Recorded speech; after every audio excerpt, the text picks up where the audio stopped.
Hello friends, welcome to our channel technical centre. जैसा कि मैंने आपको पिछले कुछ वीडियोस में जो भी आपके DFCCIL में जो आपका पोस्ट आया हुआ था एग्जीक्यूटिव सिविल और जूनियर मैनेजर सिविल का, मैंने उसका प्रीवियस का क्वेश्चन सॉल्व करवाया था और वहाँ मैंने आपको बताया था कि मैं आने वाले वीडियोज़ में जो भी इंपॉर्टेंट क्वेश्चन होंगे जो आपके एग्जाम में आने का चांसेस बनता है उन सभी क्वेश्चनों का एक मैं सीरीज़ लेकर आऊँगा। तो उसी सिलसिले में आज मैं पहला सीरीज़ लेकर आया हूँ। इसमें मैं टोटल 15 क्वेश्चन को सॉल्व करूँगा और देखेंगे हम लोग कि किस टाइप के क्वेश्चन पूछने के चांसेस आपके बन रहे हैं। ठीक है, तो उससे पहले आप हमारे चैनल पर पहली बार आए हैं तो सबसे पहले आप हमारे चैनल को सब्सक्राइब कर लें और बेल आइकन को दबाना बिल्कुल भी ना भूलें, ताकि जैसे मैं कोई जॉब या अप्रेंटिसशिप या कोई भी क्लास का अपडेट लेकर आऊँ वो अपडेट सबसे पहले आप तक पहुँच जाए। ठीक है, आप हमारे टेलीग्राम चैनल को भी ज्वाइन कर सकते हैं, जहाँ पर मैं जितने भी DFCCIL में पोस्टें आई हुई हैं, चाहे वो किसी भी ब्रांच से रिलेटेड हो, चाहे वो किसी भी ट्रेड से रिलेटेड हो, मैंने सारी की PDF और स्टडी मटेरियल अपने टेलीग्राम चैनल पर पोस्ट की हुई है। आप उसको जाके डाउनलोड कर सकते हैं। ठीक है, यहाँ पर मैं सिविल की जो भी इंपॉर्टेंट क्वेश्चन उसको मैं डिस्कस करूँगा। टेलीग्राम का लिंक आपका डिस्क्रिप्शन में दिया हुआ है। ठीक है, चलिए हम लोग देखते हैं कि किस टाइप के क्वेश्चन पूछने की संभावना बनती है। ठीक है, चलिए मैंने प्रीवियस का क्वेश्चन जो है वो सॉल्व करवाया हुआ है, आप जाके देख सकते हैं। ठीक है ना, हमारे चैनल पे जो वीडियो है उसमें आपको जाके मिल जाएगा। ठीक है, चलिए हमारा फर्स्ट क्वेश्चन क्या देखिए। हमारा फर्स्ट क्वेश्चन क्या बोल रहा है। फर्स्ट क्वेश्चन बोल रहा है, a cantilevered beam of L subjected to a uniformly distributed load W per unit length resisting on a rigid propped at the tip of cantilever, the magnitude of the reaction at the prop is. ठीक है ना, बोल रहा है कि एक cantilever beam है, ठीक है, जिसके ऊपर आपका क्या लगा हुआ है, यूडीएल लगा हुआ है। क्या लगा हुआ है, यूडीएल, यानी कि यूनिफॉर्मली डिस्ट्रीब्यूटेड लोड। चलिए मैं यहाँ पर उसको आपको दिखा देता हूँ। देखिए कैंटिलीवर बीम क्या होता है, जिसका एक एंड क्या हो फिक्स्ड हो और एक एंड क्या हो फ्री हो। तो इस पर क्या लगा हुआ है, आपका यूडीएल लोड लगा हुआ है। ठीक है ना, यूडीएल लगा हुआ है। ठीक है, और इसकी लेंथ L है। फिर बोल रहा है कि इसका जो फ्री एंड है वहाँ पर एक सपोर्ट दे दिए। जैसे ही आप एक बात ध्यान रखिएगा, जैसे ही आप कैंटिलीवर बीम के फ्री एंड पर एक सपोर्ट प्रोवाइड कर देंगे, ये आपका क्या है, सपोर्ट है।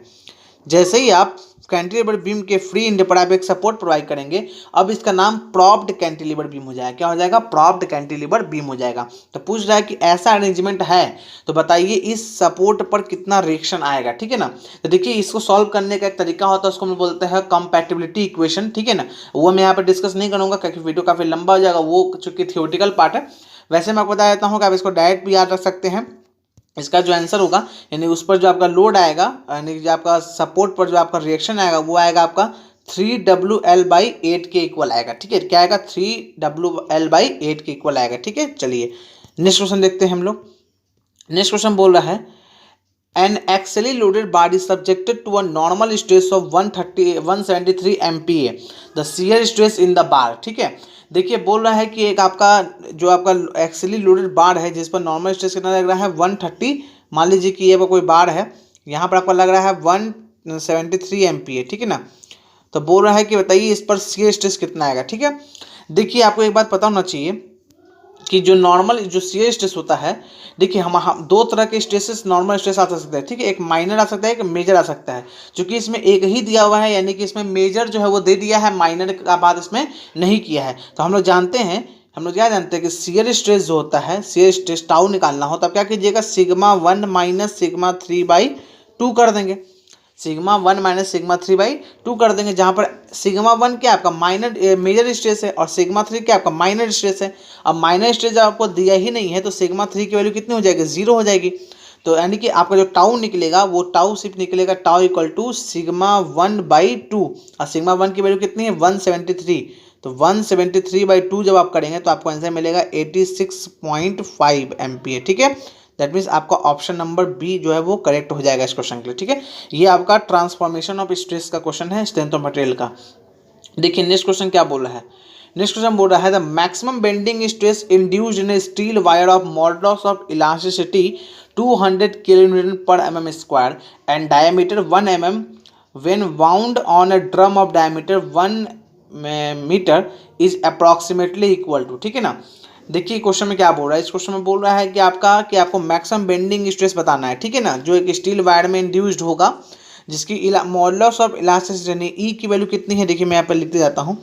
आपकी ई कितना दिया हुआ है, आपका दिया हुआ है 200 kN/m²। ठीक है ना, तो आप इसको न्यूटन में चेंज कर लेंगे, 10 के पावर 3 से इसको मल्टीप्लाई कर लेंगे, है ना, 10 के पावर 3 से इसको क्या कर लेंगे, मल्टीप्लाई कर लेंगे, तो आपका आ जाएगा Nm/mm² में आ जाएगा। ठीक है, Nm/mm² में आ जाएगा। उसका देखिए आपको डायमीटर दे रहा है, ठीक है ना, डायमीटर दे रहा है किसका, वायर का, ठीक है। और जिस ड्रम पर उसको लपेटा जा रहा है उस ड्रम का जो डायमीटर है वो 1 मीटर है, ठीक है ना। तो ड्रम पर लपेटा जा रहा है तो ये डायमीटर आपका क्या हो जाएगा, देखिए ध्यान से, ये डायमीटर और ये डायमीटर, ठीक है। यहाँ देखिए ध्यान से, ई की वैल्यू आपको प्रोवाइड कर रहा है। आपने पहले इसको पहले बताने से पहले मैं आपको एक चीज़ समझा देता हूँ, पहले आप इस बात को ध्यान से सुनिए। आपने एक इक्वेशन पढ़ा होगा, उसको हम बोलते हैं बेंडिंग इक्वेशन, ठीक है। क्या पढ़ा है आपने, M/I equal to sigma B/Y equal to E/R, ठीक है।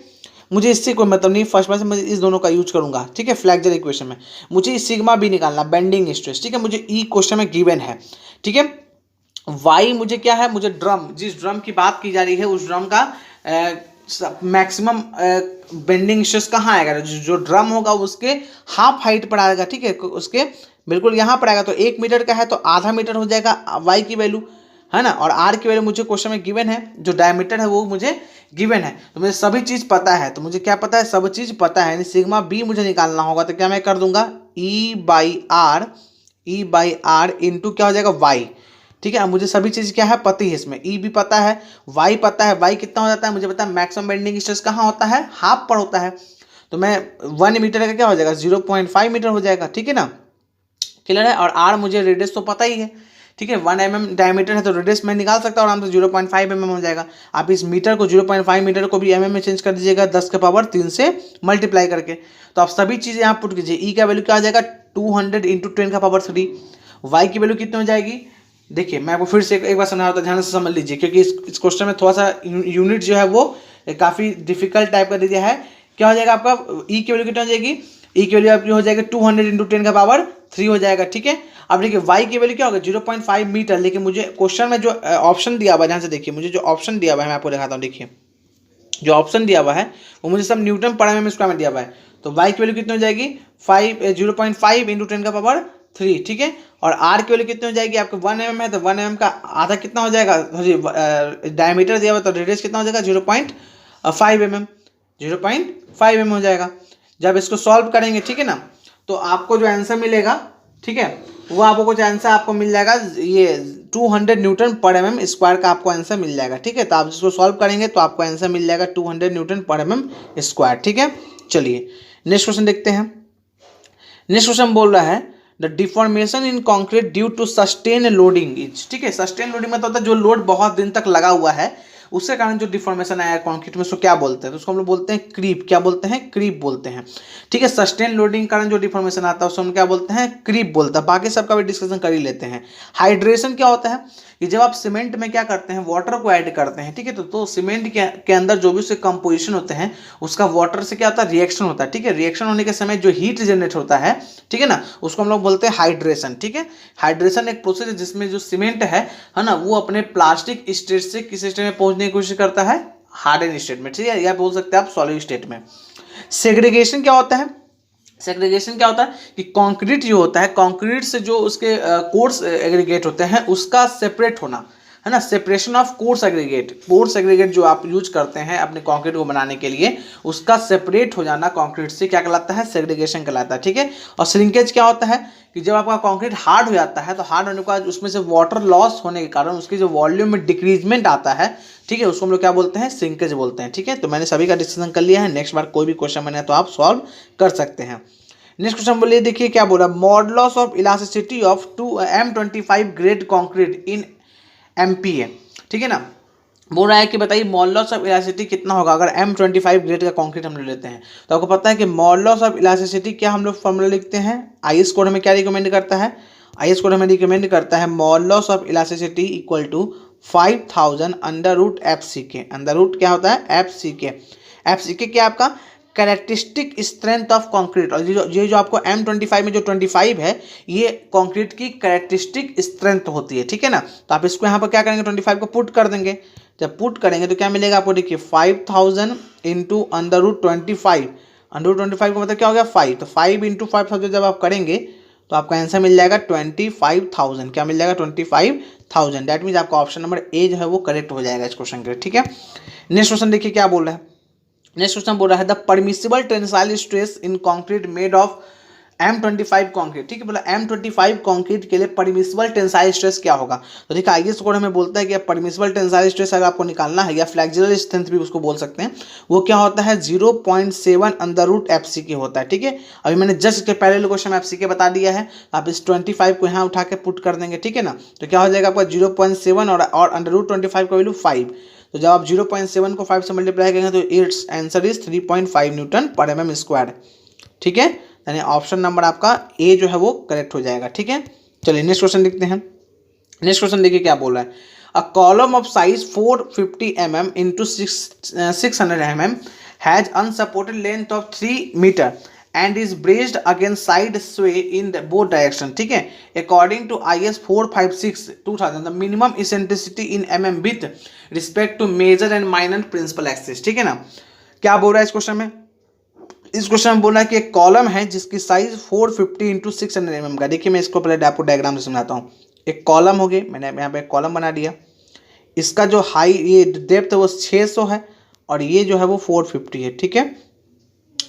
सिंपल इसमें आपसे एक क्वेश्चन पूछा जा रहा है, इसमें सिंपल आपसे एक क्वेश्चन क्या पूछा जा रहा है मैं बताता हूँ। इसमें सिंपल आपसे एक क्वेश्चन ये पूछा जा रहा है कि बताइए कि इसमें E की वैल्यू कितनी होगी, E मिनिमम की वैल्यू कितनी होगी, यानी इसेंट्रिसिटी मिनिमम कितना लेंगे हम लोग, ठीक है ना। तो देखिए हमें IS को रिकमेंड करता है कि अगर आपको इसेंट्रिसिटी मिनिमम लेना है तो L/500 प्लस D/30 और 20, इस दोनों में से जिसकी वैल्यू मैक्सिमम आएगी आप उसको कंसिडर कर लेंगे, ठीक है ना। या तो L/500 प्लस D/30 निकालिए या 20 mm, दोनों में से जो भी वैल्यू मैक्सिमम आएगा उसको हम लोग कंसीडर कर लेंगे, ठीक है ना। अब देखिए दोनों केस में बोला, इसमें बोला मेजर प्रिंसिपल एक्सिस के अकॉर्डिंग बताइए, माइनर प्रिंसिपल एक्सिस के अकॉर्डिंग बताइए, ठीक है ना। देखिए कॉलम वाले केस में क्या है, हमारा जो एक्स एक्सिस है ये हमारा क्या है मेजर प्रिंसिपल एक्सिस है, क्या है ये मेजर प्रिंसिपल एक्सिस है, और जो वाई एक्सिस है क्या है माइनर प्रिंसिपल एक्सिस कहलाता है, ठीक है ना। तो चलिए हम लोग दोनों एक्सिस के लॉन्ग निकाल के चेक करते हैं कितना वैल्यू आ रहा है, ठीक है। चलिए तो मुझे क्वेश्चन में क्या दिया हुआ है 3 मीटर।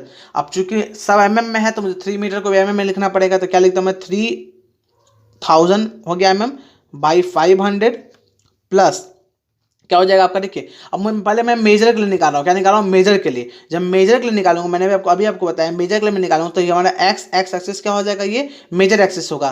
तो ये यहाँ मुझे ये जो डेप्थ है इसको लेना पड़ेगा डी की वैल्यू, कितना लेना पड़ेगा इसको, डी की वैल्यू इसको लेना पड़ेगा। तो मैं क्या करूँगा 600/30 कर दूंगा। तो जब मैं इसको सॉल्व करूँगा तो देखिए ये 5 से 6 बार में कट गया और 30 से 20 बार में कट गया, तो कितना आ गया आपका 26 आ गया। क्या आ गया 26। देखिए 20 से बड़ा है तो मैं 26 ही अडॉप्ट करूंगा। तो यानी कि मुझे इतना तो पता चला कि माइनर एक्सिस के अलॉन्ग मेरा जो मिनिमम एसेंट्रिसिटी आएगा वो 26 आएगा। तो 26 आएगा, दैट मीन्स देखिए 26 यहाँ भी 26 यहाँ भी है, यानी कि ऑप्शन नंबर ए एलिमिनेट हो गया, ऑप्शन नंबर डी भी एलिमिनेट हो गया। अब मुझे पता करना है कि माइनर के अकॉर्डिंग कितना है, तो माइनर के अकॉर्डिंग सेम प्रोसेस है 3000/500, ठीक है, प्लस लेकिन माइनर में क्या होता है वाई एक्सिस होता है। वाई एक्सिस में आप देख सकते हैं कि जो ये वाला पार्ट है ये तो 450 है यानी 450 है। तो मैं क्या करूँगा, मैं 450 ले लूँगा, तो 450/30 ले लूँगा, ठीक है ना। तो ये तो 6 ही आ गया और ये कितना आ जाएगा आपका 15 आ जाएगा। तो 15 और 6 कितना हो जाएगा 21 हो जाएगा। क्या हो जाएगा 21, ये भी 20 से ज़्यादा है तो मैं 21 ही अडॉप्ट करूँगा। डैट मीन्स हमारा ऑप्शन जो हो जाएगा वो 26 एंड 21 हो जाएगा। Option number B is correct answer for this question, ठीक है। चलिए नेक्स्ट क्वेश्चन मैं देखता हूँ। बोल रहा है कि which one of the following relation is not correct, इसमें से कौन सा रिलेशन करेक्ट आपका नहीं है, ठीक है ना। देखिए हमारा पहला रिलेशन क्या हुआ है, देखिए ये सब सॉइल मैकेनिक्स का ही सब क्वेश्चन दिया हुआ है। E इक्वल टू है ना n/1 - n, ठीक है। यहाँ E क्या है, E को हम लोग बोलते हैं वॉइड रेशियो, ठीक है। जो n है ना, इसको हम लोग बोलते हैं क्या, दिस इज द पोरोसिटी, क्या बोलते हैं पोरोसिटी बोलते हैं, ठीक है ना। तो बोल रहा है कि void ratio equal to porosity अब 1 - पोरोसिटी, बिल्कुल सही रिलेशन है, ये बिल्कुल सही रिलेशन है। आप लोग जब चैप्टर नंबर 1 पढ़ेंगे तो उसमें आपको बहुत सारे टाइप के रिलेशन पढ़ने हैं, उसको आपको ध्यान रखना होगा। सेकंड बोल रहा है गामा सैचुरेटेड यानी सैचुरेटेड यूनिट वेट, ये क्या है saturated unit weight. Saturated unit weight equal to G मतलब क्या है ट्रू स्पेसिफिक ग्रेविटी, तो true specific gravity plus e मतलब void ratio upon 1 + c into gamma डब्ल्यू मतलब यूनिट वेट ऑफ वाटर, ये भी बिल्कुल सही रिलेशन है, ठीक है ना। थर्ड देखिए E इक्वल टू WG/S, या इसको आप ऐसे भी लिखते हैं कई बार SC इक्वल टू WG, ये भी हो सकता है, ठीक है ना। यही बात है, यहाँ पे E को छोड़ के या बाकी S को इधर नीचे डिवाइड में लिया है, तो ये भी बिल्कुल करेक्ट रिलेशन है। लेकिन ये रिलेशन जो है वो करेक्ट नहीं है।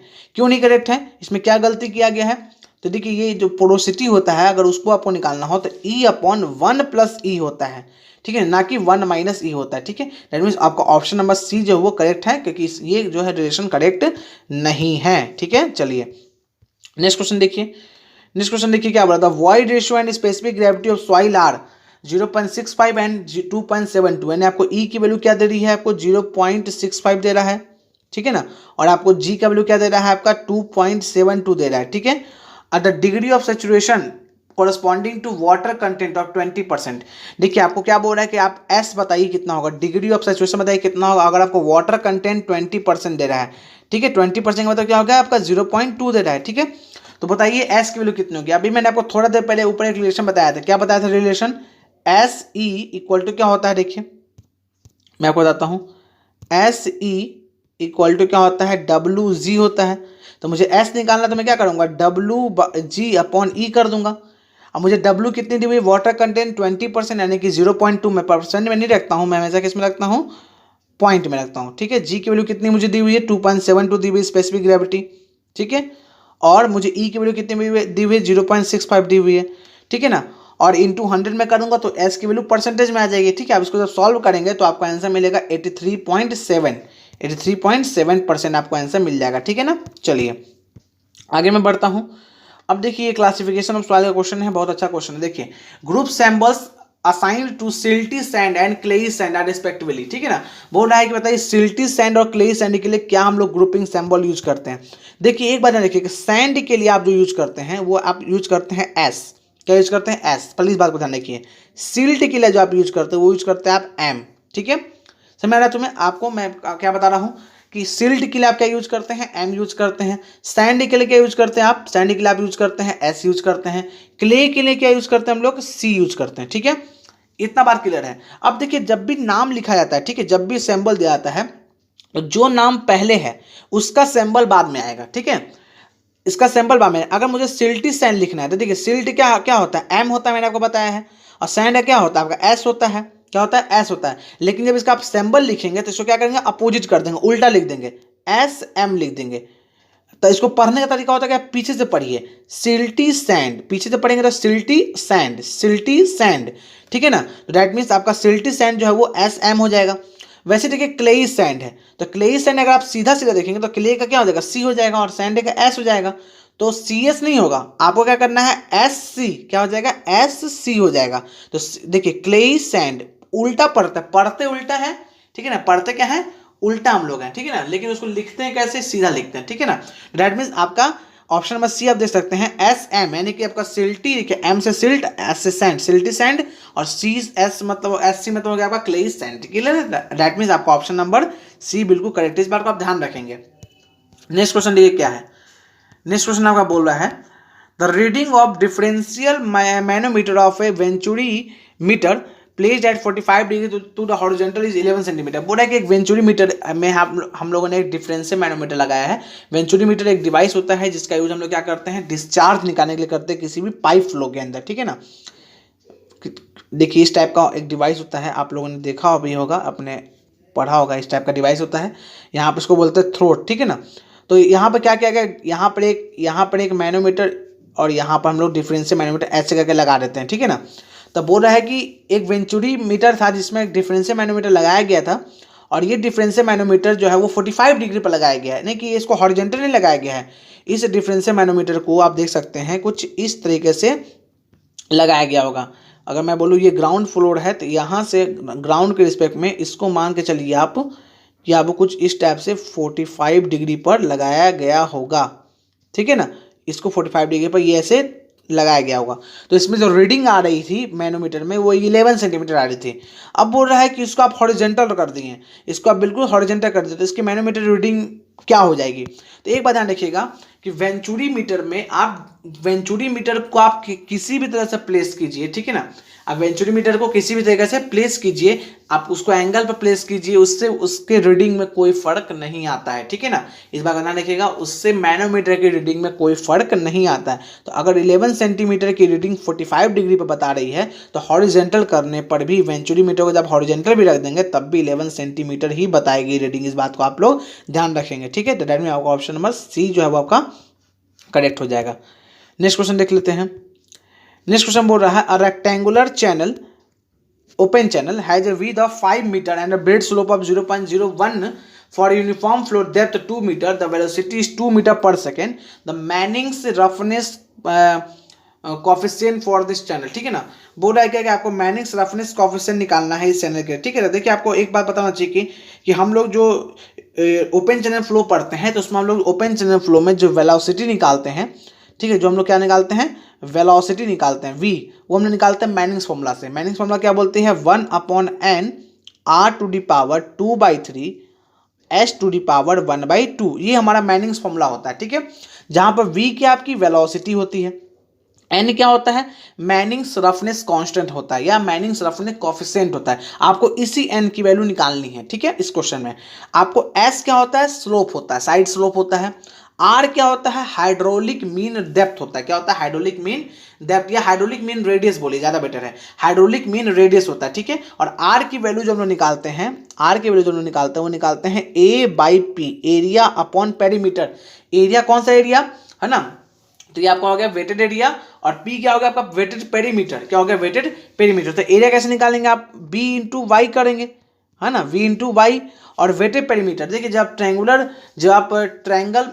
रेक्टेंगुलर शेप का कोई भी चैनल आप कंसीडर करते हैं, ध्यान से देखिएगा, पेरीमीटर रेक्टेंगल का बेसिकली क्या होता है, 2 × L + B, लेकिन हम लोग वो नहीं लेते हैं। हम लोग क्या लेते हैं, देखिए मान के चलिए कि कोई रेक्टेंगुलर चैनल है, इस टाइप का चैनल है, तो पानी जब इसमें फ्लो होगा, ऐसे वाटर जब फ्लो होगा, तो आप ध्यान से समझिए ये कितने साइड को वाटर भिगाएगा। वेट मतलब क्या होता है, भिगाना।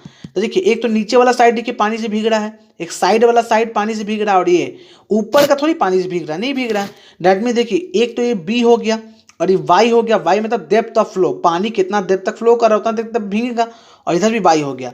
तो पी जो निकलेगा वो क्या निकल लेगा, B plus 2y, we plus 2y हो जाएगा, बी प्लस 2y हो जाएगा। डेट मीन्स अगर आपको आर निकालना है तो आपको क्या करना पड़ेगा, B into Y area upon perimeter क्या हो जाएगा, बी प्लस 2y। अब बी क्या है, width of the channel, channel की चौड़ाई कितनी है और डेप्थ कितना है उसमें। तो देखिए आपको दोनों पता होगा। देखिए आपको यहाँ क्वेश्चन में देखिए आपको चैनल का जो विड्थ है वो 5 मीटर दिया हुआ है और डेप्थ ऑफ फ्लो दिया हुआ है 2 मीटर। तो आप बी और वाई के वैल्यू को पता है, आप उसको पुट करेंगे तो आपको आर की वैल्यू मिल जाएगी। आपको आर की वैल्यू कितनी मिल जाएगी, देखिए 5 × 2 कीजिएगा तो क्या ऊपर में 5 × 2 और नीचे में जाएगा आपका 5 + 2 × 2, तो ऊपर में आपका हो जाएगा 10 और नीचे में जाएगा आपका 9, तो 1.111 समथिंग मिलते चला जाएगा आपको। ठीक है, तो 1.111 आप ले सकते हैं। आर की वैल्यू आपको पता चल गई है, और देखिए आपको वेलोसिटी पता है, वी पता है, आपको एस पता है, तो आप एन नहीं निकाल सकते हैं, एन तो बिल्कुल निकाल सकते हैं। क्या निकाल सकते हैं, देखिए मुझे क्या पता है, ध्यान से देखिए, मैं फिर से यहाँ पर फॉर्मूला लेके बेसिस में लिख देता हूँ। वी मुझे क्या पता है 2, तो 2 = क्या हो जाएगा, वी की वैल्यू मुझे दी हुई थी 1/n हो गया।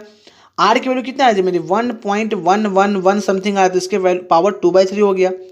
ठीक है, और हमारा जो एस की वैल्यू है ना, एस की वैल्यू कितनी हो जाएगी आपकी, देखिए एस की वैल्यू आपको क्वेश्चन में गिवन है 0.001। ठीक है, इसकी पावर कितनी हो जाएगी आपकी 1/2। जब इसको सॉल्व करेंगे तो आपको एन की वैल्यू मिल जाएगी, और एन की वैल्यू आपको मिलेगी 0.017 मिलेगा। ठीक है, क्लियर है। चलिए, तो आपको ऑप्शन नंबर डी बिल्कुल करेक्ट हो जाएगा। नेक्स्ट क्वेश्चन देखिए क्या बोल रहा है। नेक्स्ट क्वेश्चन बोल रहा है, ध्यान से देखिए इधर। नेक्स्ट क्वेश्चन बोल रहा है the alkalinity and the hardness of a water sample are 250 mg per liter and 350 mg per liter as CaCO3 respectively the water has। ठीक है ना, बोल रहा है कि एक वाटर सैंपल है जिसकी एल्कलिनिटी अभी कितनी है 250 mg पर लीटर है, हार्डनेस 350 mg पर लीटर है। ठीक है ना, हम लोग एल्कलिनिटी और हार्डनेस को हम लोग कैल्शियम कार्बोनेट के टर्म में रिप्रेजेंट करते हैं। ठीक है, ये मेथड होता है रिप्रेजेंटेशन करने का। ठीक है, जब आप पढ़ेंगे इन्वायरमेंटल इंजीनियरिंग तो आपको वहाँ पर पता चलेगा। ठीक है ना, तो फिलहाल मैं अभी देख लेता हूँ इस क्वेश्चन, इसका सही आंसर क्या होने वाला है। तो देखिए एल्कलिनिटी क्या है आपका 250 mg पर लीटर है, हार्डनेस 350 mg पर लीटर है। ठीक है ना, देखिए एक बात ध्यान रखिएगा कि वाटर में हार्डनेस 2 तरीके के होते हैं। ठीक है, एक को हम लोग बोलते हैं कार्बोनेट हार्डनेस, क्या बोलते हैं, कार्बोनेट हार्डनेस, और एक को बोलते हैं नॉन कार्बोनेट हार्डनेस। ठीक है, क्या बोलते हैं, कार्बोनेट हार्डनेस और नॉन कार्बोनेट हार्डनेस। ठीक है ना, देखिए एल्कलिनिटी और हार्डनेस, ये नॉर्मल हार्डनेस दे दिया, सिर्फ टोटल हार्डनेस उसको आप बोल सकते हैं। तो 350 mg पर लीटर टोटल हार्डनेस दे दिया है, 250 mg पर लीटर आपको एल्कलिनिटी दे दिया है और आपसे पूछ रहा है कि बताइए इस वाटर के अंदर कार्बोनेट हार्डनेस कितना है और नॉन कार्बोनेट हार्डनेस कितना है। देखिए इन दोनों में जो मिनिमम होता है, क्या होता है, इन दोनों में जो मिनिमम होता है उसको हम बोलते हैं कार्बोनेट हार्डनेस। क्या बोलते हैं, कार्बोनेट हार्डनेस बोलते हैं। तो आप बताइए 250 mg पर लीटर, 350 mg पर लीटर, दोनों में मिनिमम कौन है, 250 है। टू यानी कि जो एल्कलिनिटी की यहाँ वैल्यू है 250, यही आपकी कार्बोनेट हार्डनेस बन जाएगी। क्या बन जाएगी, कार्बोनेट हार्डनेस बन जाएगी। तो फिर नॉन कार्बोनेट क्या होगा, तो दोनों का डिफरेंस आपका नॉन कार्बोनेट आता है, ठीक है ना। बात ध्यान रखिएगा, ध्यान से सुन लीजिए, दोनों में जो मिनिमम होता है उसको हम लोग कार्बोनेट हार्डनेस बोलते हैं और दोनों का जो डिफरेंस आएगा उसको हम लोग नॉन कार्बोनेट हार्डनेस बोलेंगे। तो देखिए इस हिसाब से आपका ऑप्शन नंबर कौन सा सही होना चाहिए, देखिए आपका ऑप्शन नंबर डी बिल्कुल करेक्ट है। 250 mg पर लीटर कार्बोनेट हार्डनेस मिनिमम था और 100 घटाने पर क्या आ रहा है, दोनों को घटाने पर 100 आएगा, नॉन कार्बोनेट हार्डनेस, ठीक है। तो आपका दैट मीन्स आपका ऑप्शन नंबर डी जो है वो बिल्कुल करेक्ट हो जाएगा। D is correct answer for this question, ठीक है। चलिए नेक्स्ट क्वेश्चन देखिए, a waste water sample contain 10 to the power minus 5.6 millimole per liter of OH ions, ठीक है, at 25 degree Celsius, the pH of this sample is, ठीक है ना। Question क्या बोला, देखिए क्वेश्चन बहुत अच्छा है। क्वेश्चन आपका बोल रहा है कि एक वेस्ट वाटर सैंपल है जिसका आपका जो OH आयन है, ठीक है ना, OH आयन जो है उसका वैल्यू आपको क्या दे रहा है, आपको 10 का पावर माइनस 5.6 दे रहा है, ठीक है ना, मिली मोल पर लीटर। तो मिली मोल पर लीटर, पहले आप इसको मोल पर लीटर में कीजिए, मुझे मिली से तो मतलब है नहीं, तो मिली को करने के लिए मैं क्या करूँगा, 10 टू दी पावर माइनस 5.6 को मैं क्या कर दूंगा, 10 का पावर -3 से मल्टीप्लाई कर दूंगा, ठीक है ना। ये आपका आ गया मोल्स पर लीटर, क्या आ गया आपका, मोल पर लीटर आ गया, ठीक है, ये इतना मोल पर लीटर आ गया। अब आपको पता है कि आप क्या कीजिए, इसका अगर आप है ना लॉग लेते हैं, क्या लेते हैं, लॉग लेते हैं, तो आपको क्या मिलेगा, आपको OH आयन का कंसंट्रेशन, आपको OH आयन का वैल्यू मिल जाएगा, कितना आपका उसका OH का वैल्यू है। तो आप इसका देखिए, मैं आपको कर देता हूँ यहाँ पर, देखिए माइनस लॉग, है ना, क्या ले लेंगे हम लोग, 10 का पावर -5.6 इंटू 10 का पावर -3, ठीक है। तो आप क्या करना पड़ेगा, आपको लेना पड़ेगा इसकी वैल्यू, ठीक है ना। तो आप जब इसकी वैल्यू लेंगे, आप देखिए पहले ध्यान से इस क्वेश्चन को ध्यान से समझ लीजिए कि यहाँ पर मिली मोल है, तो बहुत सारे बच्चे क्या है इसमें मिस्टेक कर सकते हैं, क्योंकि यहाँ पर मिली मोल है तो मिली मोल में ही आंसर निकाल देंगे और उनका आंसर हो जाएगा गलत। इस बात को आप ध्यान रखेंगे कि मैं आपको मिली मोल में आंसर जो बिल्कुल भी नहीं फाइंड आउट करना है, ठीक है, क्लियर है। तो आप जब यहाँ से निकालेंगे तो आपको जो OH की वैल्यू मिलेगी, OH की वैल्यू आपको मिल जाएगी 8.6 मिलेगी, क्या मिलेगी, 8.6 मिलेगी, ठीक है ना। देखिए लेकिन मुझे OH नहीं चाहिए, मुझे pH चाहिए, यानी कि जो हाइड्रोजन आयन है उसका मुझे वैल्यू चाहिए, ठीक है ना। तो आपको पता होना चाहिए कि P ऑफ, देखिए मैं आपको बताता हूँ relation, P of OH plus P of H equal to कितना होता है, 14 होता है। इस बात को ध्यान रखिएगा, ये रिलेशन बहुत इंपॉर्टेंट, ध्यान रखिएगा, ठीक है ना। अगर आपको P ऑफ OH 8.6 मिल गया है तो P ऑफ H कैसे निकलेगा, तो 14 में से माइनस कर दीजिए इसको, तो P ऑफ H कितना मिल जाएगा आपका, 5.4 आपको मिल जाएगा, ठीक है। That means option number D is correct answer for this question. देखिए नेक्स्ट क्वेश्चन क्या बोल रहा है, a trickling filter is design to remove, ठीक है ना। ट्रिकलिंग फिल्टर को किस लिए डिजाइन किया था, क्या रिमूव करने के लिए डिजाइन किया था, ठीक है।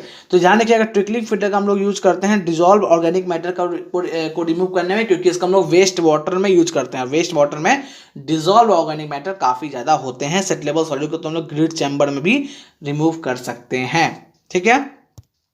चलिए नेक्स्ट क्वेश्चन, चलिए हो गया। ये टोटल हमारे 15 क्वेश्चन थे आज के इंपॉर्टेंट, जो मैंने आपको बताया। आई होप आपको बहुत अच्छे से क्वेश्चन का समझ में आया होगा। देखिए इसमें कुछ क्वेश्चन लेंदी जरूर थे।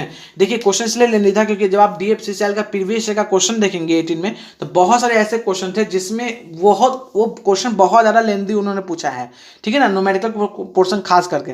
तो मैंने उसको काफ़ी एनालाइज किया, उसके बाद मैंने ये क्वेश्चन सिलेक्ट किया है, ठीक है ना। तो इसलिए आप ये बिल्कुल ना सोचिए कि क्वेश्चन लेंदी है तो नहीं आ सकता, ऐसा बिल्कुल भी नहीं है, ठीक है। मैंने इसमें सारे क्वेश्चन को मिलाकर सिलेक्ट किया है। मैंने जैसा उनका प्रीवियस ईयर का पैटर्न देखा था, कई जगह तो ऐसे थे उन्होंने क्वेश्चन प्रोवाइड किए थे जिस क्वेश्चन का सोल्यूशन निकालने के लिए काफ़ी समय लग जाएगा, ठीक है, काफ़ी टाइम टेकिंग क्वेश्चन था, ठीक है। तो इस टाइप के उन्होंने भी क्वेश्चन पूछे हैं, ठीक है। तो आई होप आपको समझ में आ गया होगा।